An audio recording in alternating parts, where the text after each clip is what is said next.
إن الحمد لله نحمده ونستعينه ونستغفره ونتوب إليه والصلاة والسلام الأكملان على النبي المصطفى محمد وعلى آله وصحبه أجمعين وبعد يا أيها الذين آمنوا اتقوا الله حق تقاته ولا تموتن إلا وأنتم مسلمون يا أيها الذين آمنوا اتقوا الله وقولوا قولا سديدا يصلح لكم أعمالكم ويغفر لكم ذنوبكم ومن يطع الله ورسوله فقد فاز فوزا عظيما وبعد Ayoul ikhwan, saudara-saudara sekalian, bapak-bapak sekalian, yang mudah-mudahan kita semua dirahmati, disayangi oleh Allah Subhanahu wa taala. Marilah sama-sama kita terus introspeksi diri kita dengan apa yang telah kita pahami, kita pelajari dari perintah-perintah Allah Subhanahu wa taala dan juga larangan-larangan Allah Subhanahu wa taala. Berapa banyak perintah-perintah Allah Subhanahu wa taala yang telah kita jalankan, dan juga berapa banyak dosa-dosa yang telah kita lakukan. Dosa-dosa kecil, jika dia ditumpuk maka akan menjadi gunung. Begitu pula jika kita memiliki dosa besar, maka segeralah kita bertaubat, taubatan nasuha, taubat yang benar-benar bertaubat kepada Allah Subhanahu wa taala dengan tidak mengulangi dosa tersebut, berjanji tidak melakukannya, berhenti dari maksiat dan menyesali perbuatan tersebut. Saudara-saudara sekalian, ini adalah takwa kepada Allah Subhanahu wa taala. Kita tidak hidup sendiri. Allah Subhanahu wa taala menciptakan malaikat dari cahaya, menciptakan manusia dari tanah, dan Allah Subhanahu wa taala menciptakan jin dari api. Wa khalaqal janna min marijim min nar.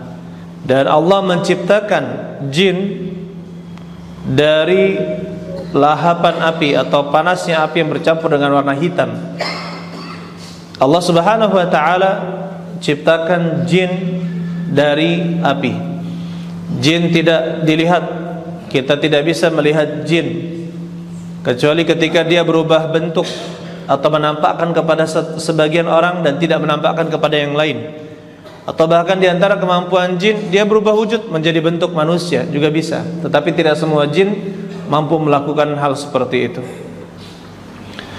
Oleh karena itu ayoul ikhwan, kita hidup tidak sendiri.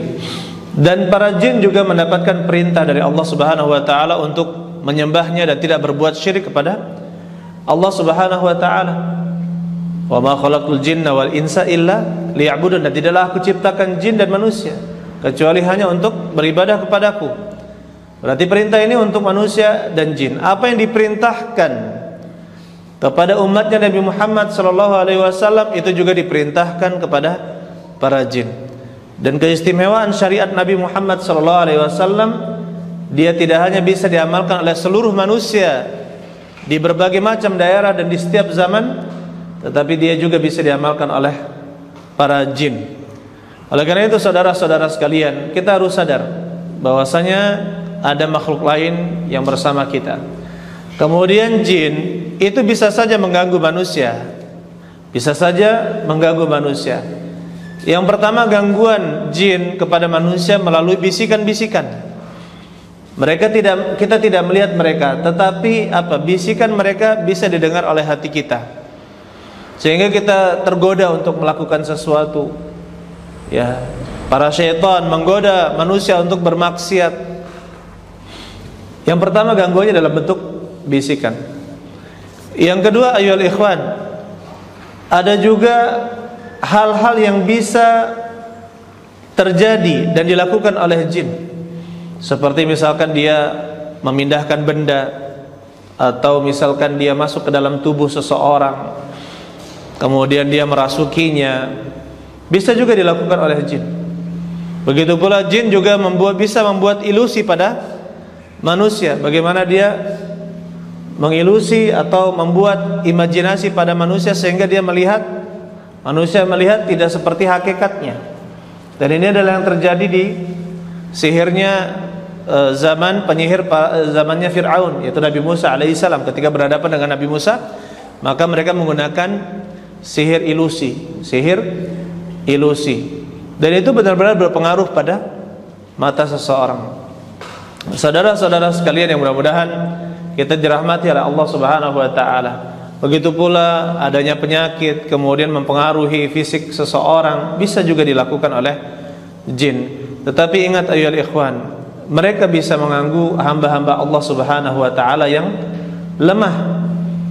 Illa ibadaka minhumul mukhlasin, kecuali hamba-hambamu di antara mereka yang mukhlasin, yang diikhlaskan. Arti mukhlasin adalah mukhlisin, orang-orang yang ikhlas, benar-benar beribadah hanya kepada Allah Subhanahu wa taala, tidak takut hanya kepada Allah kecuali kepada Allah Subhanahu wa taala, tidak berharap kecuali kepada Allah Subhanahu wa taala, tidak ada kecintaan tertinggi kecuali kepada Allah Subhanahu wa taala. Baik. Maka mereka takut kepada hamba-hamba Allah yang saleh dan bertakwa. Tetapi ayyuhal ikhwan, terkadang meskipun demikian, ada saja kita dapatkan dari saudara-saudara kita yang mengalami kerasukan atau kesurupan. Dan kerasukan itu ada dua, ada yang terpengaruh karena beban psikologis saja, dan yang kedua ada yang benar-benar kerasukan, benar-benar pengaruh jin. Yang kita bicarakan sekarang adalah yang benar-benar kemasukan karena jin, bukan karena pengaruh psikologis. Tidak, tapi yang benar-benar kemasukan jin. Dan jin bisa masuk ke dalam tubuh seseorang. Kata Nabi sallallahu alaihi wasallam, "Inna syaitan yajri fi ibni Adam majrad dam." Sesungguhnya setan bisa mengalir di dalam tubuh manusia majrad dam, dengan aliran-aliran darah. Di aliran-aliran darah. Jadi yang namanya jin, dia bisa membesar dan juga bisa sangat mengecil. Begitu pula masuk ke dalam tubuh manusia. Kemudian ayyuhal ikhwan, subhanallah, Allah Subhanahu wa taala ciptakan bagaimana ketika dia bisa jin masuk ke dalam tubuh seseorang, dia bisa menguasai pikirannya, bisa menguasai lisannya sehingga dia berbicara, bisa menguasai gerakannya. Ya, oleh karena itu kita kalau mendapatkan orang-orang yang kesurupan, maka kita berusaha untuk mencari solusi. Solusinya bukan dengan kedukun, bukan yang disebut dengan orang pintar, ya, bukan juga ke penyihir-penyihir, tidak. Tetapi kita kembali dengan jalan, dengan cara yang dibenarkan di dalam syariat kita, yaitu kita bantu saudara kita dengan meruqyahnya. Kita bantu saudara kita dengan meruqyah saudara kita.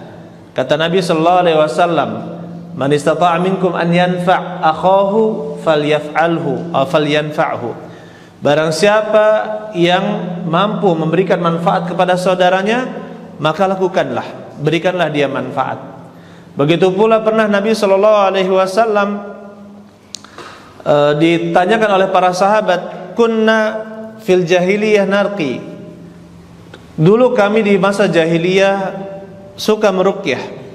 Akhirnya kami pun bertanya kepada Nabi sallallahu alaihi wasallam tentang ruqyah. "I'ridu alayya ruqakum." Lihatkanlah kepadaku cara kalian meruqyah.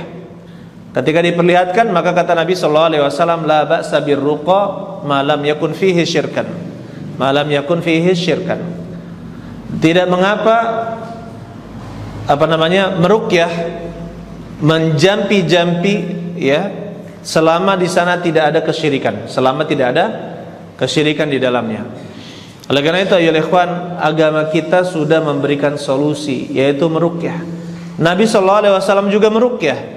Para sahabat yang lain juga meruqyah orang-orang yang membutuhkan untuk diruqyah.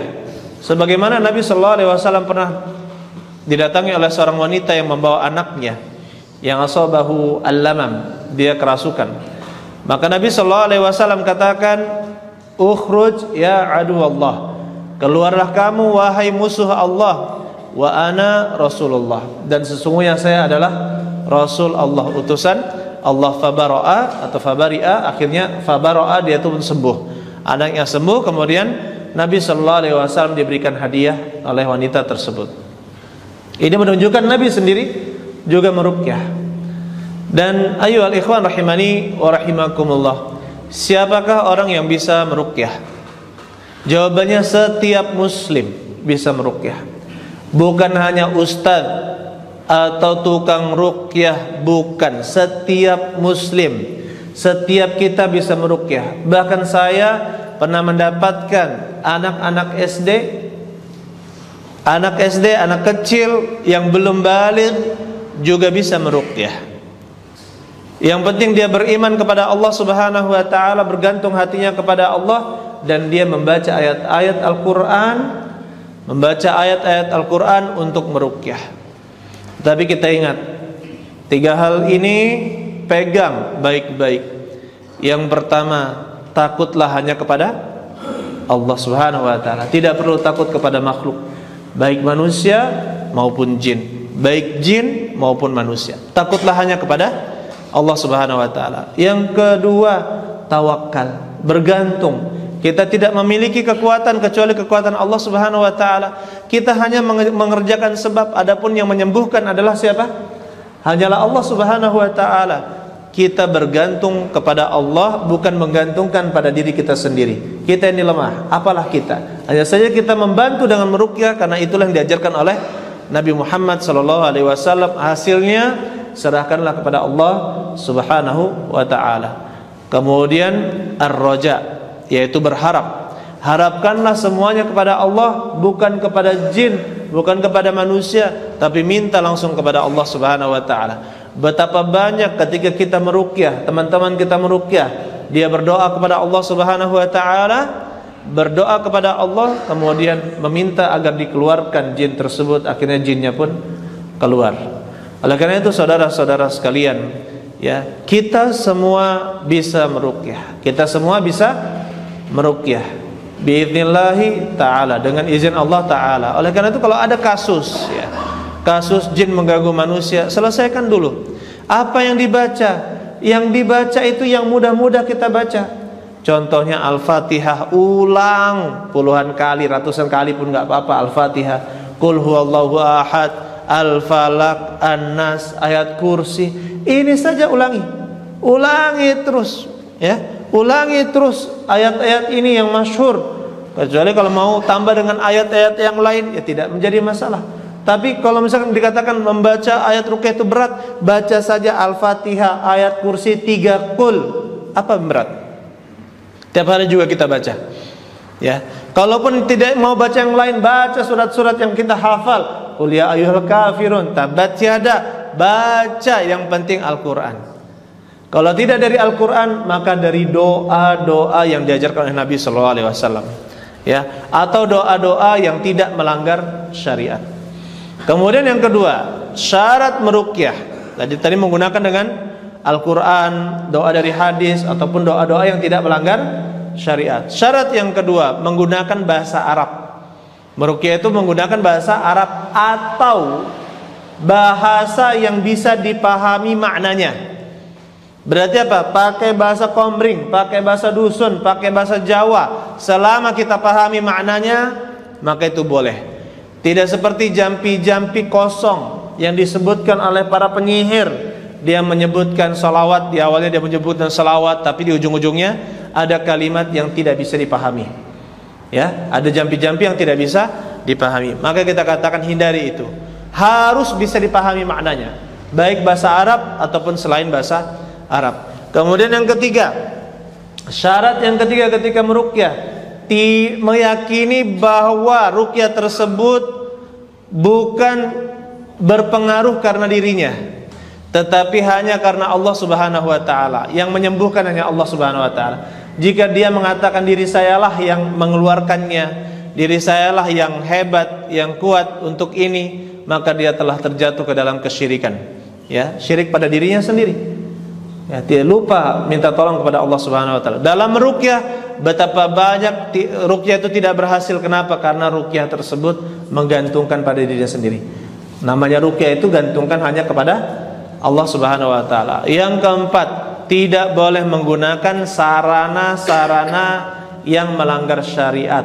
Contohnya menggunakan sarana syirik, jimat, batu-batuan dan yang lain, keris, ya. Kemudian apalah itu sarana-sarana kesyirikan. Begitu pula sarana-sarana muharram, kotoran hewan ini, kotoran hewan itu, kotoran manusia, kencing manusia dipakai untuk meruqyah, maka yang seperti ini tidak diperbolehkan. Begitu pula hal-hal yang diharamkan seperti meruqyah harus ditelanjangi dulu, dibuka auratnya. Begitu pula tukang ruqyah memegang wanita yang bukan mahramnya, ya kan, padahal dia bukan istrinya, bukan budaknya, maka kita katakan ini suatu yang haram, ya. Melihat aurat wanita itu tidak boleh.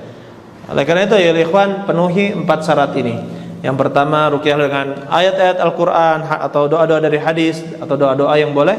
Kemudian yang kedua, pakai bahasa yang dipahami.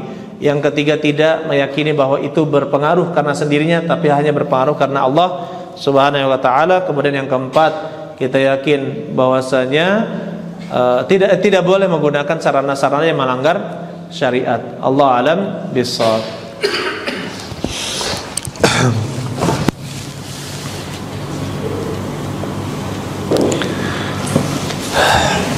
Alhamdulillahirabbil alamin, wassalatu wassalamul akmalani ala nabiyil mustafa Muhammadin wa ala alihi wa sahbihi ajma'in, wa ba'd.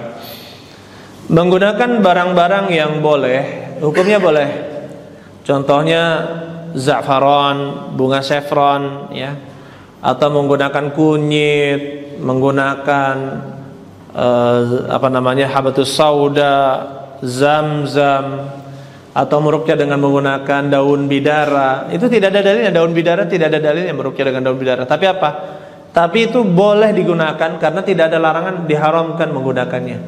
Ya, jadi barang-barang yang halal, meruqyah dengan kunyit atau biasanya daun kelor juga dipakai, ya tidak menjadi masalah apabila memang itu terbukti bisa berpengaruh untuk meruqyah jin. Saudara-saudara sekalian yang mudah-mudahan kita dirahmati oleh Allah Subhanahu wa taala. Kemudian yang tidak kalah pentingnya, kita harus membentengi diri kita. Dan kita jangan tergantung kepada jin. Kalau kita dulu pernah tergantung kepada jin, maka tinggalkanlah itu. Baik itu berupa tenaga dalam, amalan-amalan, tinggalkan itu semua. Allah Subhanahu wa taala katakan, wa annahu kana rijalu minal insi ya'udzuna birijali minal jinni fazaduhum rahaqa.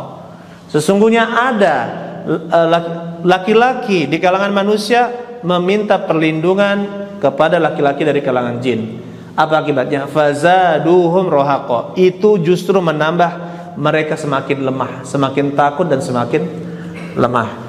Berarti apa kebalikannya? Kalau kita tidak takut kepada jin, tidak minta perlindungan kepada jin, hanya minta perlindungan kepada Allah, justru kita akan mendapatkan perlindungan dari Allah Subhanahu wa taala. Orang menyangka dengan bersekutu punya pasukan dari kalangan jin, maka dia menjadi hebat.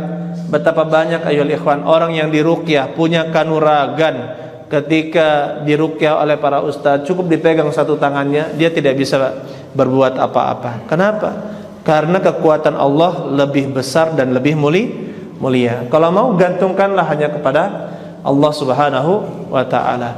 Jangan lupa membaca zikir pagi dan petang. Jangan lupa membaca zikir ba'diyah salat. Setelah salat fardu baca zikir.